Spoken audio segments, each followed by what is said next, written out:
Good morning everyone. बेटा आओ, हमारा आज का जो टॉपिक है वो है इफ़ेक्ट ऑफ डाइल्यूशन। डाइल्यूशन का इफ़ेक्ट क्या पड़ेगा किस चीज़ के ऊपर। फर्स्ट वन आएगी आपकी कंडक्टेंस, कंडक्टेंस के ऊपर, कंडक्टिविटी के ऊपर, मोलर कनेक्टिविटी और इक्विवेलेंट कनेक्टिविटी। इन चारों के ऊपर डाइल्यूशन का क्या इफेक्ट पड़ेगा, आज उसको हम स्टडी करेंगे।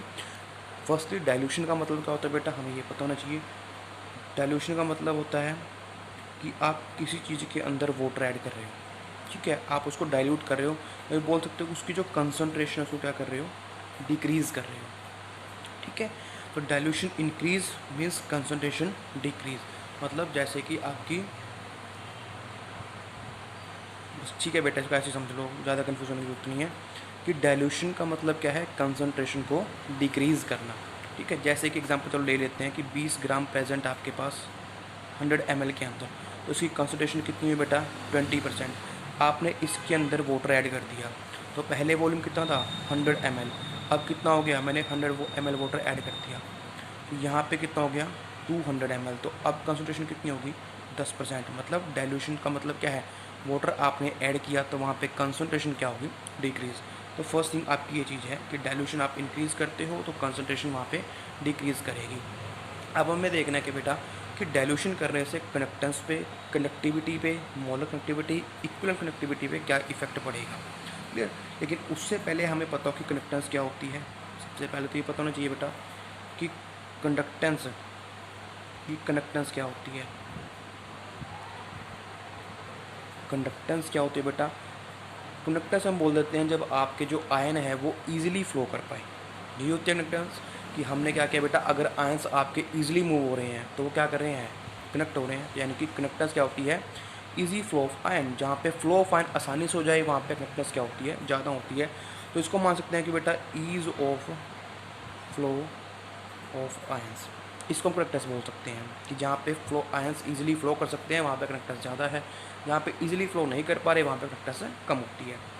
कनेक्टिविटी क्या होती है, कनेक्टिविटी इसको बोलते हैं बेटा जी, कनेक्टिविटी होती है मेरे पास कप्पा।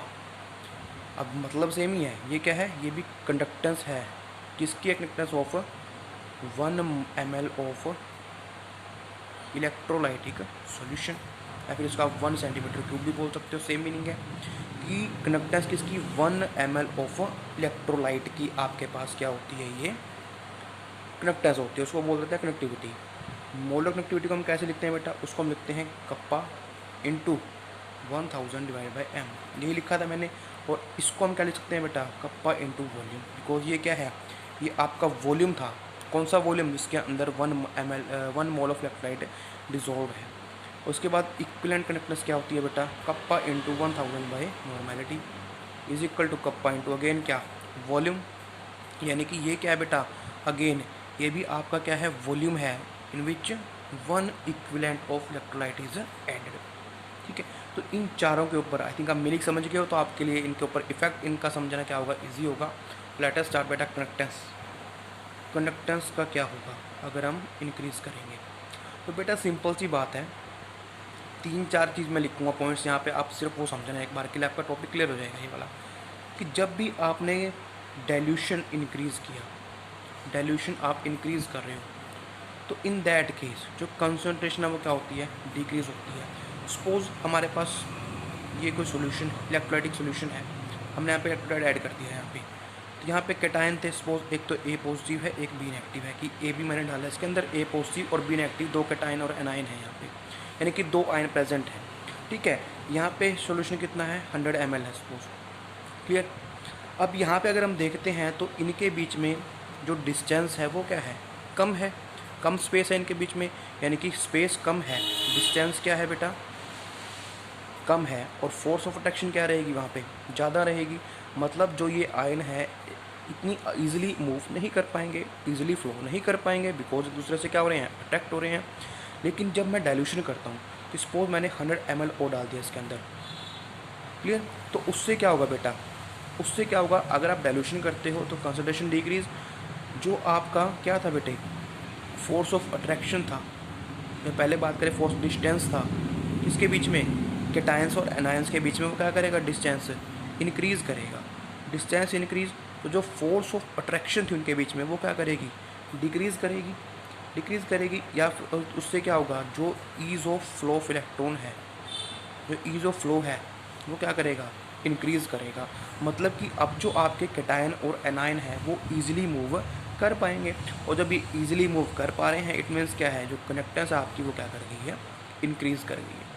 इतना सा ही आपको लिखना है कि क्या होगा कि अगर आपके पास एक सोल्यूशन था, सपोज इलेक्ट्रोलिटिक सोल्यूशन, उसके अंदर दो कैटायन थे, दिस इज़ फॉर एग्जांपल कि यहाँ पे आपके पास 100 ml था, कैटायन थे, उनके बीच में डिस्टेंस कुछ भी था, फोर्स ऑफ अट्रैक्शन था वहाँ पे एक, ठीक है, तो वो एक आसानी से मूव नहीं कर पा रहे थे, सपोज कि उनके बीच में कोई भी डिस्टेंस था, वो एक अपनी स्पीड से मूव कर रहे थे। लेकिन अगर आपने डाइल्यूशन कर दिया, डाइल्यूशन करने से क्या हो गया, वॉल्यूम इंक्रीज़ हुआ वहाँ पे, इस वजह से जो डिस्टेंस था उनके बीच में वो क्या हो गया, डिस्टेंस पहले से ज़्यादा इंक्रीज़ हो गया, ज़्यादा डिस्टेंस हो गया। फोर्स ऑफ अट्रैक्शन क्या होगी, जब डिस्टेंस कैटायन और एनायन के बीच में इंक्रीज़ होगा तो फोर्स ऑफ अट्रैक्शन वहाँ पे डिक्रीज़ होती है, तो फोर्स ऑफ अट्रैक्शन आपकी डिक्रीज़ हुई। अब डिक्रीज़ हुई तो एक दूसरे के ऊपर क्या करेगा बेटा, अट्रैक्ट नहीं करेंगे दूसरे को, कम इफेक्ट मतलब कम अट्रैक्ट करेंगे, तो ईज़ ऑफ फ्लो था जो उनका वो अब आसानी से हो पाएगा। और ईज़ ऑफ फ्लो अगर आपका इंक्रीज़ होता है तो इट मीन्स कनेक्टनेस आपकी इंक्रीज़ हो रही है। तो फर्स्ट पॉइंट मैंने क्या लिखा बेटा यहाँ पे कंडक्टेंस के ऊपर, कि अगर आप डाइल्यूशन इंक्रीज़ करोगे तो कनेक्टेंस की वैल्यू क्या करेगी, इंक्रीज़ करेगी। फर्स्ट थिंग मेरे पास होगी। अब बात करता हूँ सेकंड इज़ कनेक्टिविटी। कनेक्टिविटी क्या होती है बेटा, कप्पा होती है बेटा ये। अब कनेक्टिविटी पे क्या इफेक्ट पड़ेगा बेटा, कि जब भी आप डाइल्यूशन करोगे तो जो कप्पा की वैल्यू है वो हमेशा क्या करेगी, डिक्रीज़ करेगी। कैसे डिक्रीज़ करेगी बेटा, समझते हैं उसको भी। सपोज मेरे पास ये एक सोल्यूशन है, ठीक है, इसके अंदर मैं मान लेता हूँ मेरे पास 10 आयंस पड़े हैं, ठीक है, और ये वॉल्यूम कितना है, 100 ml वॉल्यूम है। क्लियर, ठीक है। अब बेटा कनेक्टेंस आपको मतलब मैं बता चुका पहले क्या होता है। कनेक्टेंस होती है आपकी conductance of 1 mole of electrolyte solution की, जो 1 ml की, या फिर इसको लेके चलते हैं बेटा यहाँ पे 1 ml ही लेके चलता हूँ मैं, चलो ठीक है, 1 ml है और 10 इसके अंदर एनायन है, आयंस हैं, तो इसकी कनेक्टेंस क्या होगी बेटा, 10 होगी सपोज, क्योंकि कनेक्टेंस क्या है कि 1 ml की जो जितनी कनेक्टेंस है that is kappa connectivity. Clear. तो अगर मैंने डाइल्यूशन कर दिया यहाँ पे, तो डाइल्यूशन करने से क्या होगा, सपोज मैंने 2 ml कर दिया इसको, अब डाइल्यूशन करने से वॉल्यूम क्या होगा बेटा, इंक्रीज़ हो गया, वॉल्यूम क्या हुआ, इंक्रीज़। जो आपके 10 आयंस पहले 1 ml में थे, अब वही 10 आयंस क्या होंगे, 2 ml के अंदर होंगे। यानी कि इसका मतलब क्या है कि जो आयंस थे पर यूनिट वॉल्यूम वो क्या करते हैं आपके, डिक्रीज़ कर जाते हैं। Ions per unit volume decrease करते हैं, ठीक है। जब ions per unit volume decrease करके, कैसे डिक्रीज़ करें, देखो बेटा पहले 1 ml में कितने थे, 10 आयंस थे, अब वही 10 आयंस कितने में है बेटा, 2 ml में है। This is the first case बेटा। तो डाइल्यूशन कर दी तो वही 2 ml के अंदर हो गए 10 आयंस, तो 1 ml में कितने अभी यहाँ पे 5 आयंस, तो इसकी कनेक्टिविटी कितनी होगी 5। तो पहले कनेक्टिविटी आपकी 10 थी, डाइल्यूशन के बाद कितनी है 5, यानी कि जो नंबर ऑफ आयंस थे पर यूनिट वॉल्यूम पर एम एल लिखोगे यहाँ पे, पर एम एल लिख सकते हो, आयंस पर एम एल क्या होगे, डिक्रीज़ हो गए। और यही आपकी क्या है कनेक्टिविटी, जब नंबर ऑफ आयंस पर एम एल डिक्रीज़ होते हैं तो वहाँ पे कनेक्टिविटी क्या होगी आपकी, डिक्रीज़ हो जाएगी। क्लियर। तो सिंपल सा टॉपिक था बेटा ये भी, कि जब भी आप डाइल्यूशन करोगे या कंसंट्रेशन को डिक्रीज़ करोगे, इन दैट केस जो कनेक्टिविटी है वो आपकी क्या करेगी, डिक्रीज़ करेगी, because number of ions per unit M L वो क्या हो जाते हैं, डिक्रीज़ हो जाते हैं, पर 1 ml वो डिक्रीज़ हो जाते हैं, जिस वजह से कनेक्टिविटी आपकी डिक्रीज़ हो जाती है। क्लियर। थर्ड बात करते हैं बेटा हम किसकी, अब यहाँ पे लिख लेते हैं बेटा, कप्पा की वैल्यू है, जो कप्पा की वैल्यू अगर आप डाइल्यूशन करते हो तो कप्पा की वैल्यू क्या करती है, डिक्रीज़ करती है। क्लियर। थर्ड बात करते हैं किसकी, मोलर कनेक्टिविटी की, ठीक है। मोलर कनेक्टिविटी में क्या लिखोगे बेटा आप, मोलर कनेक्टिविटी किसके इक्वल है, कप्पा इनटू में वॉल्यूम। वॉल्यूम कैसे है मैं ऊपर एक्सप्लेन कर चुका हूँ। तो जब बेटा अब आप यहाँ पे देखो, आपने अभी अभी रीड किया कि जब आप डाइल्यूशन कर रहे हो तो इन दैट केस जो कनेक्टिविटी है it's going to increase, sorry connectivity है इट्स गोइंग टू डिक्रीज, कि जो आपकी कनेक्टिविटी है वो डिक्रीज़ करेगी। बट आप डाइल्यूशन कर रहे हो, पानी ऐड कर रहे हो, सॉल्वेंट ऐड कर रहे हो, तो वहाँ पे वॉल्यूम क्या करेगा, वॉल्यूम आपका इंक्रीज़ करेगा। समझ रहे हो बात को। ऊपर केस में डिस्कस किया कि डाइल्यूशन से कनेक्टिविटी की वैल्यू डिक्रीज़ करती है, कप्पा डिक्रीज़ होता है, लेकिन वहाँ पे डाइल्यूशन कर रहे हो, वॉल्यूम क्या कर रहा है आपका, इंक्रीज़ कर रहा है। तो अब इसका इफेक्ट क्या रहेगा, तो जो बेटा नेट इफेक्ट रहेगा, डाइल्यूशन करोगे तो वहाँ पे लैम्डा एम की वैल्यू क्या करेगी आपकी, इंक्रीज़ करती है। क्यों इंक्रीज़ करती है, बिकॉज जो कप्पा का कम होने का जो इंडेक्स है या उसकी वैल्यू है वो क्या है, वो बहुत कम है किसके रिस्पेक्ट में, वॉल्यूम के रिस्पेक्ट में। यानी कि कप्पा की वैल्यू रिलेटिवली कम डिक्रीज़ हो रही है, लेकिन जो वॉल्यूम है वो बहुत ज़्यादा इंक्रीज़ हो रहा है। कैसे, सपोज कप्पा है आपका, कप्पा की वैल्यू बेटा कितनी डिक्रीज़ होगी, यहाँ पे 2 डिक्रीज़ हुई है, 2 के रिलेटिव डिक्रीज़ हो रही है, लेकिन वॉल्यूम क्या हो रहा है बेटा, 10 की पावर में इंक्रीज़ हो रहा है, रिलेटिवली 10 बढ़ रहा है। तो यहाँ पे ओवरऑल रिजल्ट हम देखेंगे तो क्या आएगा बेटा कि 8 वैल्यू आपकी इंक्रीज़ होगी। दिस इज वन एग्जाम्पल बेटा, ये समझाने के लिए तो सिर्फ आपको कि कप्पा डिक्रीज़ है, वॉल्यूम इंक्रीज़ है, kappa decrease, volume increase, but जो इफेक्ट है कप्पा के डिक्रीजिंग का वो क्या है, वो बहुत कम है, किसके रिलेटिव, वॉल्यूम के रिलेटिव, क्योंकि वॉल्यूम आपका बहुत ज़्यादा इंक्रीज़ कर रहा है, जैसे कि एग्जाम्पल था।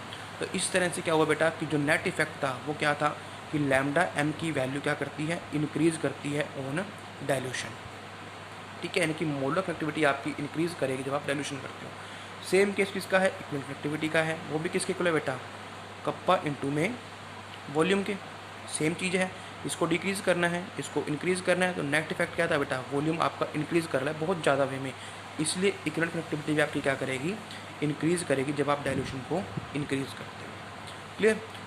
तो नेट अगर हम इसको देखते हैं कि मोलर कनेक्टिविटी लिखें या फिर इक्विवेलेंट कनेक्टिविटी लिखें, तो डाइल्यूशन करोगे तो मोलर कनेक्टिविटी भी इंक्रीज़ करेगी और इक्विवेलेंट कनेक्टिविटी भी आपकी इंक्रीज़ करती है। क्लियर। तो ये आपका छोटा सा टॉपिक था बेटा, इफेक्ट ऑफ डाइल्यूशन का किसके ऊपर, कनेक्टेंस के ऊपर, कनेक्टिविटी, मोलर कनेक्टिविटी और इक्विवेलेंट कनेक्टिविटी के ऊपर। तो हमें पढ़ना डाइल्यूशन, डाइल्यूशन का मतलब क्या है बेटा कि कंसंट्रेशन को कम करना। तो 4 चीज़ों के ऊपर पढ़ा। कनेक्टर्स क्या होती है बेटा कि कितनी ईजिली आयंस आपके फ्लो कर पाते हैं। कनेक्टिविटी वो भी कनेक्टेंस ही है आपकी, लेकिन किसकी, 1 ml ऑफ इलेक्ट्रोलाइटिक सोल्यूशन की, सिर्फ 1 ml की जब आप बात करोगे दैट इज़ कनेक्टिविटी। आपने स्पेसिफाई कर दिया, इसको स्पेसिफिक कनेक्टिविटी भी बोला करते हैं। Clear. Lambda M molar connectivity और लैम्डा इक्विवेलेंट मतलब लैम्डा इक्विवेलेंट कनेक्टिविटी। तो कनेक्टर्स का क्या केस है बेटा कि डाइल्यूशन करोगे तो आपके आयन ईजिली फ्लो कर पाएंगे, बिकॉज फ्लो जो डिस्टेंस था बिटवीन आयंस वो कम हो जाएगा, ज़्यादा हो जाएगा, तो आयंस ईजिली फ्लो कर पाएंगे। तो कनेक्टर्स आपकी इंक्रीज़ करती है। कनेक्टिविटी की बात करते हैं तो जो आयंस पर यूनिट ml थे वो क्या करेंगे, आपके डिक्रीज़ करेंगे, तो इन दैट केस कनेक्टिविटी आपकी डिक्रीज़ करती है। जब बात करेंगे मोलर कनेक्टिविटी की और इक्विवेलेंट कनेक्टिविटी की, तो उस केस में क्या होगा बेटा, कप्पा की वैल्यू डिक्रीज़ करती है, लेकिन जो वॉल्यूम है वो आपका इंक्रीज़ करेगा, और जो वॉल्यूम का इंक्रीजिंग है वो क्या है बेटा, इसके कप्पा के मुकाबले में बहुत ज़्यादा है। तो नेट इफेक्ट क्या रहेगा कि कनेक्टिविटी आपकी, मोलर कनेक्टिविटी आपकी इंक्रीज़ करती है ऑन डाइल्यूशन, और सेम केस किसका है, इक्विवेलेंट कनेक्टिविटी का। क्लियर। अब नेक्स्ट हम बात करेंगे, तो हमारा नेक्स्ट टॉपिक है बेटा लिमिटिंग मोलर कनेक्टिविटी, कि लिमिटिंग मोलर कनेक्टिविटी क्या होती है। ठीक है, और उससे पहले बात करेंगे हम इनफाइनाइट डाइल्यूशन की, इसकी इनफाइनाइट डाइल्यूशन क्या होता है। क्लियर। तो इनफाइनाइट डाइल्यूशन क्या होता है बेटा, इनफाइनाइट डाइल्यूशन का मतलब है कि आपने उसको इनफाइनाइटली डाइल्यूट कर दिया, मतलब जहाँ पे कंसंट्रेशन क्या करती है, अप्रोच टू जीरो, उस पॉइंट को हम क्या बोल देते हैं, इनफाइनाइट डाइल्यूशन। क्लियर। और इसको रिप्रेजेंट कैसे करते हैं बेटा कि जब हम इनफाइनाइट डाइल्यूशन की बात करते हैं, कनेक्टिविटी मोलर कनेक्टिविटी की बात करेंगे, तो वहाँ पर हम इसको रिप्रेजेंट करते हैं तो लिमिटिंग मोलर कनेक्टिविटी से, मोलर कनेक्टिविटी से हम इसको कनेक्टर्स को मेजर करते हैं, कब, इनफाइनाइट डाइल्यूशन के केस में। क्लियर। इनफाइनाइट डाइल्यूशन क्या है, जब आपकी concentration approach to zero, zero concentration आपकी होता है, दैट इज इनफाइनाइट डाइल्यूशन। और इनफाइनाइट डाइल्यूशन पे जब हम कनेक्टर्स की बात करते हैं उसको लिखते हैं हम लिमिटिंग मोलर कनेक्टिविटी से, हम उसकी मोलर कनेक्टिविटी से उसको हम मेजर करते हैं। और उसको रिप्रेजेंट कैसे करते हैं बेटा कि जो कंसंट्रेशन क्या होगी जीरो, तो यहाँ पे क्या लगा देंगे, जीरो लगा देंगे, इसको बोलना है लैम्डा एम नॉट। ठीक है, दिस इज़ आपकी क्या है बेटा, ये है आपकी लिमिटिंग मोलर कनेक्टिविटी भी इसको हम बोल सकते हैं। क्या बोल सकते हैं, लिमिटिंग मोलर कंडक्टिविटी बोल सकते हैं इसको, या फिर कंडक्टेंस एट इनफाइनाइट डाइल्यूशन इसको बोल देते हैं। अब समझो कि लिमिटिंग मोलर कनेक्टिविटी होती क्या है, किसका मतलब क्या है लिमिटिंग का मतलब, और इनफाइनाइट का मतलब क्या है बेटा। इनफाइनाइट का मतलब ये नहीं है कि आपने इनफाइनाइट डाइल्यूट कर दिया उसको, इनफाइनाइट वॉल्यूम उसके अंदर, वाटर आपने उसके अंदर ऐड कर दिया। ये मतलब नहीं है इसका। इसका मतलब क्या है बेटा, हम समझते हैं। बेटा हमें पता है कि जैसे जैसे हम डाइल्यूशन करेंगे तो लैम्डा एम की वैल्यू क्या करती है, वहाँ पे इंक्रीज़ करती है। ठीक है, तो इसके बीच में ग्राफ बनाते हैं बेटा। सपोज ग्राफ था कि यहाँ पे 1 ml वाटर है, ठीक है, ये आपका वॉल्यूम है, ठीक है, और ये लैम्डा एम की वैल्यू है, कंसनट्रेशन है, सॉरी, ठीक है। या फिर इसको डाइल्यूशन करोगे, आप डाइल्यूशन ही बोल दो कि 1 ml थी पहले, ठीक है। इसकी कनेक्टिविटी हम लगा लेते हैं बेटा, सपोज 1 है, या फिर थोड़ी ही लेके चलते हैं, 2.1 है सपोज हमारे पास, ठीक है। मैंने डाइल्यूशन किया तो कितना होगा ये 2 ml, कनेक्टिविटी कितनी होगी 2.2 होगी। 5 ml कर दिया 2.5 होगी, 6 किया 2.6 होगी, फिर मैंने 10 कर दिया यहाँ पे तो कितनी होगी बेटा 3 होगी। उसके बाद 11 किया मैंने तो फिर भी 3 है, 12 किया अगेन 3 है, 13 किया अगेन 3 है। मैं अब इसका डाइल्यूशन करता जा रहा हूँ, लेकिन इसकी कनेक्टिविटी की वैल्यू क्या हो गई बेटा, सैचुरेट हो गया, इसको बोल सकते सैचुरेट मतलब फिक्स हो गया, अब उसके बाद इंक्रीज़ नहीं हो रही है, ठीक है। तो यही हमारा पॉइंट कौन सा है, यही हमारा है इनफाइनाइट डाइल्यूशन का पॉइंट है। यानी कि अगर इनफाइनाइट वॉल्यूम की मैं बात करता हूँ तो कितना आया यहाँ पे 10 ml ही आया। तो इनफाइनाइट का मतलब ये नहीं था बेटा कि आपने इनफाइनाइट अमाउंट ऑफ वाटर उसके अंदर ऐड कर दिया, नहीं बेटा। इनफाइनाइट डाइल्यूशन का मतलब क्या है कि एक ऐसा पॉइंट है, एक ऐसा वॉल्यूम, अ वॉल्यूम एट विच जो आपकी मोलर कनेक्टिविटी है वो क्या हो जाए बेटा, सैचुरेट हो जाए। उस पॉइंट को हम क्या बोल देते हैं, पॉइंट्स ऑफ इनफाइनाइट डाइल्यूशन, ठीक है। तो ये हमारे पास क्या है बेटा, इनफाइनाइट वॉल्यूम का पॉइंट है।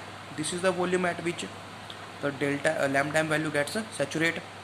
और यहाँ पे वैल्यू आपकी सैचुरेट हो गई है, इसलिए इसको क्या बोल देते हैं हम, लिमिटिंग मोलर कनेक्टिविटी या फिर कनेक्टर्स उसको हम बोल देते हैं। और इसको रिप्रेजेंट कैसे करते हैं, लैम्डा एम नॉट से। आई होप ये आपको बहुत अच्छे से क्लियर है, ठीक है। इनफाइनाइट डाइल्यूशन मतलब जब कंसंट्रेशन आपके जीरो को अप्रोच करे, बट इसका मीनिंग ये नहीं है कि volume of water added is infinite. It's mean the value of volume at which the value of lambda M या फिर molar connectivity gets saturate, and volume will be called infinite volume and the connectivity is called limiting molar connectivity या फिर conductance या connectivity at a infinite dilution and represented by lambda M naught. This represent concentration approach to zero. Clear. अब हम बात करेंगे बेटा limiting molar connectivity की या फिर volume connectivity eight infinite dilution की। कब, किस चीज़ के लिए, स्ट्रॉन्ग के लिए और वीक इलेक्ट्रोलाइट सॉल्यूशन के लिए, ठीक है। अभी तक हमने सिर्फ इलेक्ट्रोलाइटिक सॉल्यूशन की बात की थी, लेकिन अब हम बात करेंगे दो चीज़ों की। एक तो किसके लिए, connectivity eight infinite dilution for strong electrolyte के लिए, और एक करेंगे वीक इलेक्ट्रोलाइट के लिए, ठीक है जी। तो क्या इसके ऊपर इफेक्ट रहेगा अगर आप डाइल्यूट करते हो, स्ट्रॉन्ग इलेक्ट्रोलाइट का केस है और वीक का केस है। अब हमें पता तो है बेटा इंक्रीज तो दोनों के लिए होगी, लेकिन किस तरह से होगी, दोनों का केस अलग अलग रहेगा हमारे पास यहाँ पे, क्लियर। उससे पहले हमें पता हो कि स्ट्रॉन्ग इलेक्ट्रोलाइट क्या होता है और वीक क्या होता है। स्ट्रॉन्ग इलेक्ट्रोलाइट क्या होता है बेटा, जिसके अंदर जो अल्फ़ा की वैल्यू है वो क्या हो बेटा 100% हो, या फिर इसको बोल देते हैं, सॉरी, अल्फ़ा की वैल्यू क्या हो 1 हो, या फिर डिग्री ऑफ डिसोसिएशन क्या हो 100% हो। अब इसका मतलब क्या है बेटा, रिमाइंड कर लेते हैं, हमने एक वीडियो में अच्छे से रीड किया है इसको। अल्फ़ा की वैल्यू 1 का मतलब क्या है, या डिग्री ऑफ डिसोसिएशन का मतलब क्या है कि सपोज आपने 100 मॉलिक्यूल्स यहाँ पे लिए किसी भी इलेक्ट्रोलाइट के, ठीक है, और सॉल्यूशन में ऐड करते ही वो क्या हो गया बेटा, सारे के सारे ब्रेक हो जाते हैं। सपोज आपने ए बी एक मॉलिक्यूल लिया और ए पॉजिटिव बी नेगेटिव के अंदर डोनेट हो टूट गया, या इसको छोड़ो, ठीक है। तो डिग्री ऑफ डिसोसिएशन क्या होती है बेटा, कि कितने आपने, या अल्फ़ा की वैल्यू क्या होती है, कितने आपने मॉलिक्यूल्स लिए और उसमें से कितने अंदर जाकर डिसोसिएट हुए, उसको बोलते हैं अल्फ़ा, डिग्री ऑफ डिसोसिएशन, या फिर अल्फ़ा की वैल्यू उसको बोल दिया करते हैं, क्लियर। सपोज मैंने यहाँ पे 100 लिए। अब स्ट्रॉन्ग इलेक्ट्रोलाइट का केस है, स्ट्रॉन्ग इलेक्ट्रोलाइट मतलब जिसकी डिग्री ऑफ डिसोसिएशन क्या होती है 100% होती है, और इसके लिए अल्फ़ा की वैल्यू क्या होती है 1 होती है।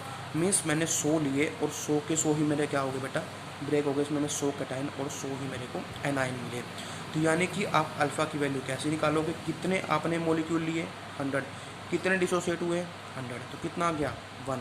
इसी को परसेंटेज की टर्म में लिखना तो मल्टीप्लाई बाय 100, कितना आ गया 100% डिसोसिएशन जहाँ पे होता है, that is strong electrolyte, clear. अब बात करते हैं वीक इलेक्ट्रोलाइट की। वीक में क्या है, जिसकी जो अल्फ़ा की वैल्यू है वो 1 से बहुत कम होती है, और डिग्री ऑफ डिसोसिएशन है जिसकी वो 100% नहीं होती, उसको क्या बोल देते हैं वीक इलेक्ट्रोलाइट। जैसे कि बेटा ए बी अगेन एक आयन है, इलेक्ट्रोलाइट है, आपने वाटर में ऐड किया, लेकिन कितना है ये आपको मिला। सपोज आपने 100 ही ऐड किए, 100 ऐड किए, लेकिन आपको मिलते कितने डिसोसिएट होने के बाद 10 आपको मिल रहे हैं। यानी कि इसके लिए अल्फ़ा की वैल्यू निकालोगे तो क्या मिलेगी आपको बेटा, ये कितने लिया आपने 100, डिसोसिएट कितने हुए 10, तो कितनी आई अल्फ़ा की वैल्यू 0.1। तो परसेंटेज निकालने मल्टीप्लाई बाय 100, यानी कि 10% क्या है जिसकी डिग्री ऑफ डिसोसिएशन होती है। Clear clear. तो आपको वीक और स्ट्रॉन्ग का समझ में आ गया बेटा अच्छे से क्या होता है।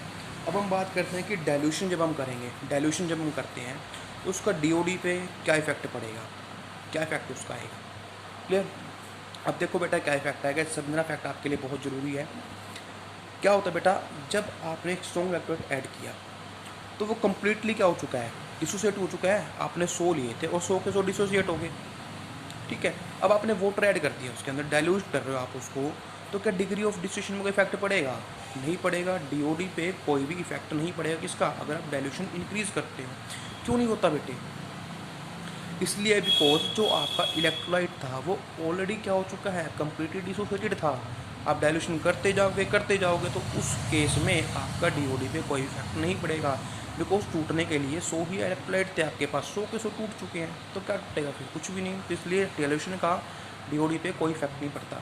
लेकिन कंडक्टेंस क्या होगी बेटा, कंडक्टेंस आपकी इंक्रीज होगी। इंक्रीज क्यों होगी बेटा, सपोज ये आपके वही बात आ गई कि 100 टुकड़े टूटे पड़े थे, यहाँ पे 100 आयन थे, ए पॉजिटिव था बी नेगेटिव था, 100 भी छोड़ो 2 ही छोड़ो, 2 थे। ठीक है, आपने 2 लिए थे और 2 ही टूट गए। क्लियर। अब एक बात हो बेटा, अगर ये 10 ml में है, मैंने डाइल्यूट कर दिया इसको कितना 20 ml, अब वही केस क्या हो गया बेटा, यहाँ पे वॉल्यूम बढ़ गया, इनके बीच में क्या हो जाएगा, ईज ऑफ फ्लो ईजिली हो पाएगा, तो कंडक्टेंस क्या करेगी उस केस में, इंक्रीज़ करेगी। और ये फैक्ट मैं आपको अच्छे से बता चुका हूँ पहले भी। ठीक है, तो डाइल्यूशन करते हो तो कंडक्टेंस आपकी इंक्रीज़ करती है, बिकॉज आयन ईजिली फ्लो कर पाएंगे। लेकिन अगर हम बात करते हैं किसकी, वीक इलेक्ट्रोलाइट की, वीक इलेक्ट्रोलाइट की, तो जहाँ पे क्या है बेटा, डिग्री ऑफ डिसोसिएशन आपका पहले ही क्या है, कम है, तो डीओडी की वैल्यू है जो वो क्या करेगी, इंक्रीज़ करेगी। कब, जब आप डाइल्यूशन को इंक्रीज़ करोगे। क्लियर। और ये आपको कौन बोलता है, ऑक्सफोर्ड लॉ आपका बोला करता है कि अगर आप डाइल्यूट करते हो, कंसंट्रेशन डिक्रीज़ कर रहे हो, तो डिग्री ऑफ डिसोसिएशन आपकी क्या करती है, वहाँ पे इंक्रीज़ कर जाती है। अब ये कैसे इंक्रीज़ करती है, हमने एक लॉ पढ़ा था बेटा कि सपोज ए बी था मेरे पास, ठीक है, ए पॉजिटिव बी नेगेटिव, मैं छोटी सी जगह में समझा दूंगा आपको, ज़्यादा बड़ा टॉपिक नहीं है। ठीक है आपने इसके क्या लिए बेटा, सी मोल लिए। ठीक है, सी में से अल्फ़ा डिग्री ऑफ डिसोसिएशन है, तो यहाँ से कितने बट गए, सी माइनस सी अल्फ़ा। अगर एक लेता तो एक में से अल्फ़ा जाता है, सी लिया तो सी में से कितने जाएंगे, सी अल्फ़ा जाएंगे, तो यहाँ पे उतने ही क्या होंगे, उसी रेशो में फॉर्म होंगे। अब यहाँ पे के की वैल्यू अगर मैं निकालता हूँ तो क्या आएगी बेटा, यहाँ पे सी अल्फ़ा ही बनेंगे ना, यहाँ से सी अल्फ़ा ब्रेक हुए तो यहाँ पे सी अल्फ़ा ही बनेंगे। तो कांस्टेंट की वैल्यू क्या है, इक्विलिब्रियम कांस्टेंट की, प्रोडक्ट की कंसंट्रेशन ओवर रिएक्टेंट की कंसंट्रेशन। इसको आसान समझे दोबारा बेटे। वीक इलेक्ट्रोलाइट के केस में क्या आता है, ऑस्वाल्ड लॉ आपका लगता है। ठीक है, ऑस्वाल्ड लॉ क्या बोलता है बेटा, ये बोलता है कि कंडक्टेंस है जो आपकी, सॉरी, जो डिग्री ऑफ डिसोसिएशन है वो क्या करेगी, इंक्रीज़ करेगी। कब इंक्रीज़ करेगी बेटा, जब आप डाइल्यूशन को इंक्रीज़ करते हो या फिर कंसंट्रेशन को डिक्रीज़ करते हो। ठीक है, उसको हम कैसे समझ सकते हैं, सपोज मेरे पास एक इलेक्ट्रोलाइट था, वो टूटा किसमें बेटा, ए पॉजिटिव बी नेगेटिव में। अल्फ़ा डिग्री ऑफ डिसोसिएशन है, मतलब अगर एक लिया तो उसमें से एक में से कितना टूटेगा बेटे, अल्फ़ा टूटता है। तो मैं यहाँ पे कितना लेके जा रहा हूँ, सी मोल लेके जा रहा हूँ इनिशियली, तो सी में से कितने टूटेंगे, सी अल्फ़ा।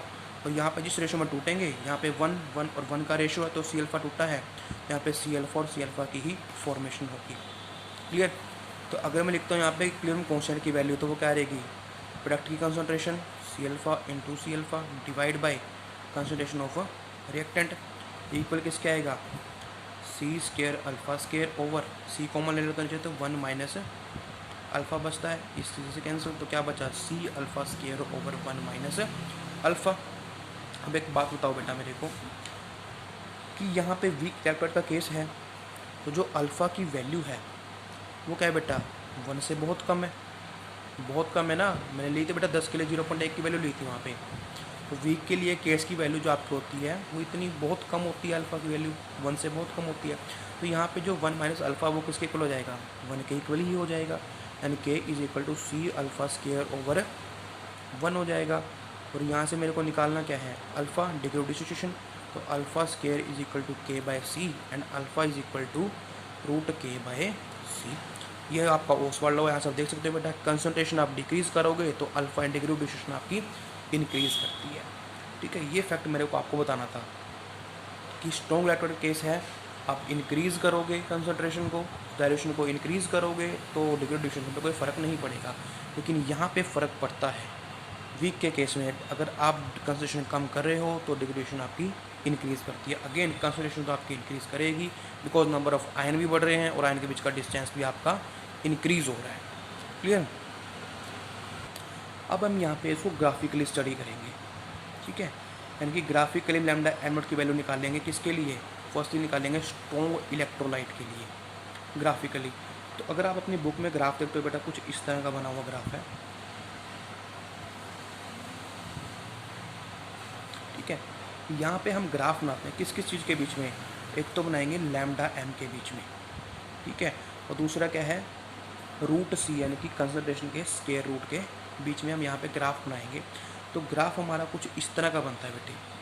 अब ग्राफ कैसे बनेगा देखो, हमें पता है कि लैम्डा एम की वैल्यू है वो इंक्रीज़ करेगी जब आप कंसंट्रेशन को डिक्रीज़ करोगे या फिर डाइल्यूशन को इंक्रीज़ करोगे। तो अब यहाँ पे हम राइट में जाऊँगा तो कंसंट्रेशन इंक्रीज़ होगी, लेफ़्ट में आऊँगा वापस तो कंसंट्रेशन डिक्रीज़ होगी। तो यहाँ पे मैं लेके चलता हूँ कि सपोज ये मेरी कंसंट्रेशन थी एक। ठीक है, इस ग्राफ को हम बनाते हैं, चलो यहाँ पे आसानी से बना देते हैं। This is lambda M, this is delta C. Clear, कि यहाँ पे एक मैंने कनेक्टिविटी ली, आपकी कनेक्टेंस की वैल्यू ली, सपोज यहाँ पे इस कनेक्टेंस है और ये मेरे पास की कनेक्टिविटी है। तो ये कोई ऐसा पॉइंट है, क्लियर, जिसके अकॉर्डिंग मेरे पास लैम्डा एम और सी की वैल्यू आ जाती है। ठीक है, ये आपकी कनेक्टिविटी है और आपकी कंसंट्रेशन है, एनी कंसंट्रेशन। अब आप कंसंट्रेशन को डिक्रीज़ कर रहे हो, क्या कर रहे हो, डिक्रीज़। तो मैं लेफ़्ट में आऊँगा, लेकिन कनेक्टिविटी आपकी क्या करेगी, इंक्रीज़ करेगी। अभी मैंने बताया कि डाइल्यूशन इंक्रीज़ या कंसंट्रेशन डिक्रीज़ तो लैम्डा एम की वैल्यू इंक्रीज़। तो यानी कि कंसंट्रेशन तो आपकी डिक्रीज़ होगी लेकिन कनेक्टिविटी क्या होगी आपकी, इंक्रीज़ होगी। सपोज ये पॉइंट आ गया, नेक्स्ट मैंने ऐसे ही ड्रॉ किया, नेक्स्ट ऐसे ड्रॉ किया तो मेरे पास कुछ इस तरह का ग्राफ बनेगा ना। ये तो ग्राफ आपको ऊपर बनाया है बेटा मैंने। ठीक है, तो इस तरह से हम दिखाते हैं। तो अब मेरे को निकालना क्या है, मेरे को निकालनी है लैम्डा एम नोट की वैल्यू। लैम्डा एम नोट की वैल्यू मेरे को यहाँ पे निकालनी है। तो ये मैं कैसे निकाल सकता हूँ बेटा, बड़े आसानी से निकाल सकता हूँ। बिकॉज यहाँ पे इस ग्राफ को मैं क्या कर सकता हूँ, ये ऊपर की तरफ जा रहा है तो इसको मैं यहाँ पे एक्स्ट्रापोलेट कर सकता हूँ। मतलब इस ग्राफ की वैल्यू को अगर मैं इंक्रीज़ करता हूँ, एक्सटेंड करता हूँ तो मेरे को ये पॉइंट मिलेगा। और ये पॉइंट कौन सा है बेटा, कि जहाँ पे कंसंट्रेशन की वैल्यू आपकी 0 को अप्रोच कर रही है। तो जो ये वैल्यू मेरे पास होगी वो क्या होगी, लैम्डा एम नोट की वो मेरे पास वैल्यू होगी। क्लियर। तो सिंपल सा ग्राफ है बेटे आपका, कनेक्टेंस आपकी इंक्रीज़ कर रही है, आप अगर जब कंसंट्रेशन कनेक्टेंस आपकी इंक्रीज़ करें जब आप कंसंट्रेशन को डिक्रीज़ कर रहे हो, इस तरह का ग्राफ बनता है। और इस ग्राफ को आप एक्स्ट्रापोलेट कर सकते हो बिकॉज आपको पता है कि ग्राफ कहाँ जा रहा है बेटा, बैकवर्ड डायरेक्शन में जा रहा है, आपकी इंक्रीज़ कर रही है। यानी कि ग्राफ एक इस तरह से आपका इस तरह से ग्राफ है जहाँ पे इसको आप एक्स्ट्रापोलेट आसानी से कर सकते हो। ठीक है, तो जो पॉइंट आपको मिलेगा एक्स एक्सिस पे दैट इज़ द, क्या मिलेगा वाई एक्सिस पे, या आपको क्या मिलेगी, लिमिटिंग मोलर कनेक्टेंस मिलेगी एट इनफाइनाइट डाइल्यूशन। क्लियर। ये आपका स्ट्रॉन्ग इलेक्ट्रोलाइट का केस है बेटा। अब इसको आप रिप्रेजेंट कैसे करोगे, इक्वेशन अगर आपको बनानी हो तो बेटा मैं बताता हूँ आपको, y is equal to M X plus C से हम क्या बनाया करते हैं, यहाँ पे क्या बनाते हैं, किसी भी ग्राफ की स्लोप निकाला करते हैं ना जब मेजर करते हैं उसको। तो y क्या है बेटा, कि जो आपके y एक्सिस पे प्रेजेंट है that is lambda m is equal to, ये क्या है आपका, ये x एक्सिस की वैल्यू है, मतलब x की वैल्यू क्या है, रूट सी है, प्लस c क्या आपका, c है जो आपका इंटरसेप्ट है कौन सी एक्सिस पे, y एक्सिस पे, that is lambda m note, lambda m note. अब स्लोप क्या आएगी इसकी, स्लोप आती है डिक्रीजिंग स्लोप आएगी। स्लोप क्या है, डिक्रीज़ कर रही है तो यानी कि माइनस में आएगी। और कोई भी मान लेता हूँ मैं क्या, माइनस ए मैंने सपोज मान ली। Lambda M is equal to, कैसे रिप्रेजेंट करोगे, lambda M naught minus A into C raise to power 1/2। और इसी तरह की ना एक इक्वेशन आपकी बुक में दी गई है, आप उसको आसानी से कोरिलेट कर सकते हो। अगर मैं डायरेक्ट आपको इक्वेशन बताता तो शायद आपको समझ में ना आती, लेकिन मैंने आपको इसके ग्राफ बनाने के बाद बताइए कैसे आई है, आप इसको रिलेट कर सकते हो अच्छे से। तो ये था आपका स्ट्रॉन्ग इलेक्ट्रोलाइट का केस, जहाँ पे आप एक्स्ट्रापोलेशन से लैम्डा एम नॉट यानी कि लिमिटिंग मोलर कंसंट्रेशन की वैल्यू, कनेक्टेंस की वैल्यू निकाल सकते हो। लेकिन ऐसा वीक इलेक्ट्रोलाइट के केस में नहीं हुआ करता। अब क्या है वीक इलेक्ट्रोलाइट का केस, उसको स्टडी कर देते हैं बेटा। अब हम बात किसकी कर रहे हैं, वीक इलेक्ट्रोलाइट के केस की। उसके केस में अगर आपका ग्राफ देखें तो किस तरह का ग्राफ आपको दिया गया बेटा, आपका जो ग्राफ है वो कुछ इस तरह का आपको दिया गया है कि वैल्यू जो है ऐसे, अगेन लैम्डा एम और सी 1/2 के बीच में ये ग्राफ है, कुछ इस तरह का ग्राफ यहाँ पे दिया गया बेटा। अब मैंने लैम्डा के केस में आपको 2 वैल्यू बताई थी बेटा, जब मैं स्ट्रॉन्ग बताया कि वहाँ पे सिर्फ कनेक्टेंस इंक्रीज़ करते हैं, डीओडी पे कोई फर्क नहीं पड़ता है, सिर्फ एक फैक्टर था जिसके कारण कनेक्टेंस आपकी इंक्रीज़ कर रही थी। लेकिन यहाँ पे क्या हो बेटा, डिग्री ऑफ डिसोसिएशन भी आपकी इंक्रीज़ कर रही है, दूसरा कनेक्टेंस आपकी वो भी इंक्रीज़ करिए, बिकॉज जो आयंस हैं वो फ्रीली मूव कर पा रहे हैं, तो ईज़ ऑफ फ्लो इसको बोल सकते हैं, वो भी क्या हो रहा है आपका इंक्रीज़ हो रहा है।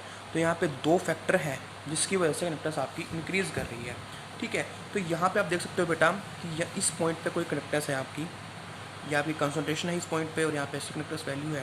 तो जैसे जैसे आप इसको डिक्रीज़ कर रहे हो तो फर्स्टली तो क्या होगा बेटा, आराम से आपकी जो कनेक्टिविटी है वो क्या रहेगी, बढ़ेगी।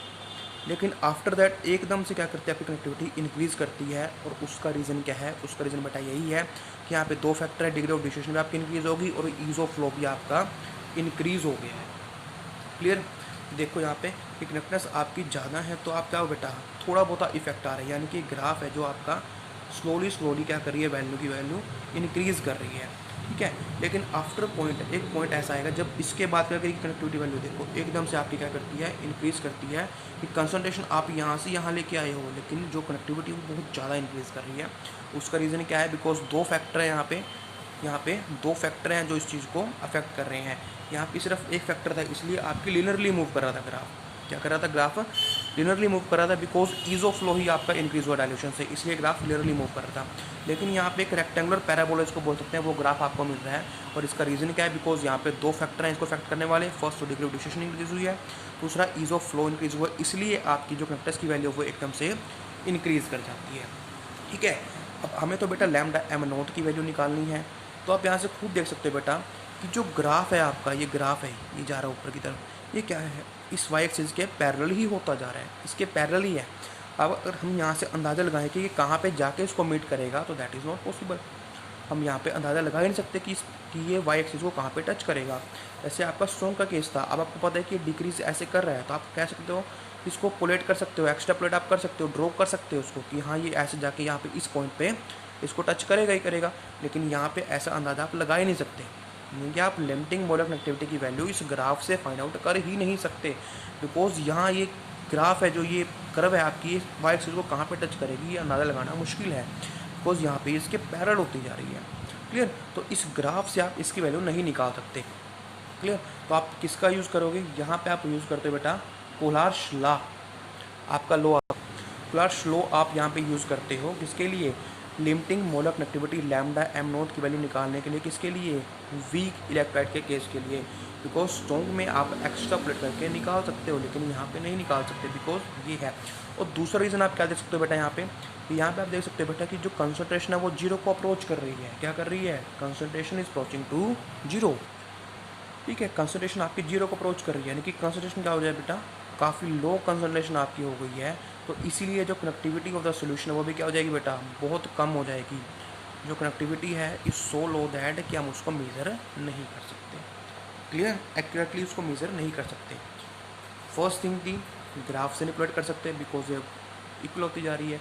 दूसरा इससे भी नहीं निकाल सकते, बिकॉज जो कंसंट्रेशन आपकी जीरो के अप्रोच करेगी, यानी कि लो कंसंट्रेशन काफ़ी हो जाएगी, तो कंसंट्रेशन लो होने की वजह से जो कनेक्टिविटी की वैल्यू है वो भी क्या करेगी, काफ़ी लो आपकी हो जाती है, यानी कि कप्पा की वैल्यू बहुत लो जाएगी। आई थिंक इस वजह से आप लैम्डा एम नोट की वैल्यू यहाँ पे नहीं निकाल सकते। तो आप उसके लिए क्या यूज़ करते हो बेटा, कोलार्स लॉ आप यूज़ करोगे, ठीक है। कोलार्स लॉ आप यहाँ पे यूज़ करने वाले हो, इसकी स्पेलिंग मिल बेटा क्या होती है, COHLRA आई थिंक USH लो, ठीक है। इसकी स्पेलिंग बेटा देखना कहीं गलत ना हो गया मेरे से।